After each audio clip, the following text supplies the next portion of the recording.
In order to show the Union, he on a blue background, they had the red St. George flag outlined in white, which was superimposed on the white saltern of St. Andrew.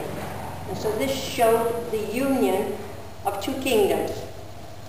And so that's why it was called the Union flag. And then when the Loyalists came here, of course, and it's been known since as the Loyalist flag. This is different from our Union flag of today, because you'll notice that at this time you did not have Ireland within the with Great Britain, and that is the small red diagonal. So this is how it's different.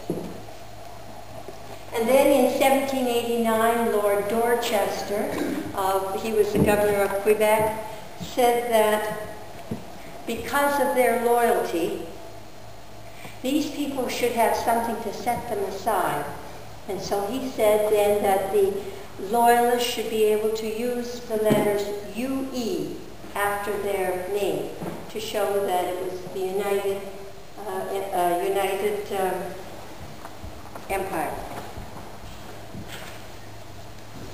Okay, then we come to the Loyalists are here, 1783. 1783, Governor Parr established a church lot. And that was customary in that time, that they would have church lot, school lot. Now this church lot was situated where now we have the main highway, #1 highway going to Clare, and where it intersects with New Edinburgh Road. Do many of you know where that is? Okay. It was on both sides. And Governor Parr wanted that set aside as a church lot. And there was a lot of discussion over that, and even some of the parishioners did not go along with it, and eventually they lost it because it had already been given to the Acadians. And so the parishioners said no, it had been given to the Acadians, and so therefore it should be theirs. And so they lost out on that church lot. So at that time there was no priest here. So we have the Anglican center, come right in. No priest. And so the minister from Digby, Reverend Vince, came down 4 times a year on horseback, 4 Sundays a year from 1786 through to 1795.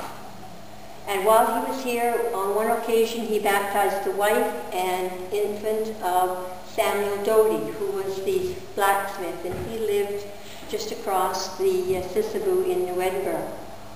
There are no direct descendants of the Dotys living right here in the Weymouth area, but there are some in Smith's Cove. Also, just up the road, there's a road called Doty Road. It's a small dirt road, and that would have been named after one of Samuel Doty's descendants. James Moody was one of the early Loyalists that came, and later we're going to talk about James Moody. He did a great deal for this area, and so that's why most of the presentation is made up of James Moody. But it can be safely said that James Moody was the first Anglican lay reader. Now we have nothing written down, but the fact that he took services in his own home, he preached, he had morning prayer and he preached sermons to his friends and to his relatives, certainly gives him the right to be called probably the first lay reader, Anglican lay reader in Sisebou. So they have no church. So on June 15, 1790, James Moody and his wife Jane deeded 1 3/8 acres of land so that a church can be erected with the gravesite. And this present area right here is the 1 3/8 acres that he donated.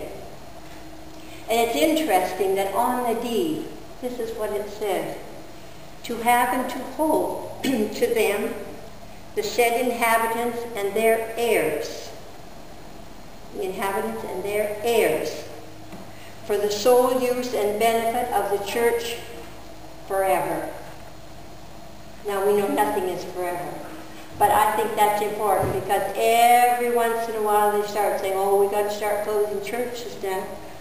So remember that. So the next time they say, well, you know, St. Peter's only has a small congregation, maybe we should close it. We'll have to remember that on the original deed it says their inhabitants, the inhabitants and their heirs. And as long as there's heirs still here and coming, it should be forever.